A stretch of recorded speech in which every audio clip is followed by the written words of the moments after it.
I remember years ago, the first time I knew someone that did this, good friends of mine, suddenly her husband decided to divorce her and gave her no reason. Came out of the blue. Promises are breakable at will. There's another lesson that follows from this. Others are disposable at will. Just get rid of them. If they're a problem in your life, get rid of them at will. And then it can get, in the wake of this, it might touch me. I may learn that I am disposable at will. If the one that I'm promised to wants to break the promise, then he or she can simply dispose of me. And what can I say? Finally, life is disposable. Life itself is simply disposable at will, without giving any reason or justification. And so we come to the situation of abortion in our land, legalized abortion.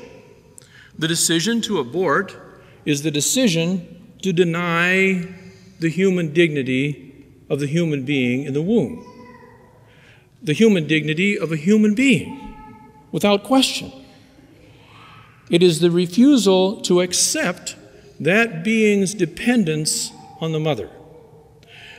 It's also the refusal of the father, oftentimes, to accept that dependence. If a woman gets pregnant and the father, of course, is equally responsible for this life and says, I don't want anything to do with that, take care of it, to the woman, he is refusing to let his child be dependent upon him. And finally, of course, this is a way of disposing of a problem.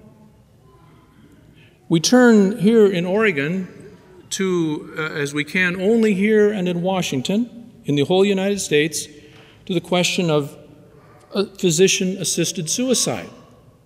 And of course, this is a live issue for everyone here at church tonight. Legally, any one of us at some time or other, if we are suffering enough, can go to a doctor and ask him to give us a prescription that we can use to take our life. This is to exaggerate human dignity. It is to say that I am not in the image of God, I am God.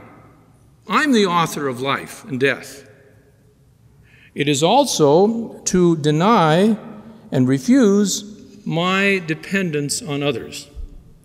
I'm afraid that I may get weak, I may be dependent, and lest that happen, lest I have to depend on others in my weakness, I'll just take my life and dispose of myself. In the beginning, flowing from the divorce culture, we see virtually nothing but endings. The ending of a marriage, the ending of life in the womb, the ending of life burdened with suffering. In the face of these endings, we hear proclaimed tonight the gospel of life. And we realize that when we forsake God's design, things come to a very sad end, time after time. And so we Christians are called back to the beginning. But for us, the beginning has a face and a name, Jesus Christ, the Son of the eternal God, the Word made flesh, the way, the truth, and the life, the way back to the beginning, which is the surest path to a hopeful future.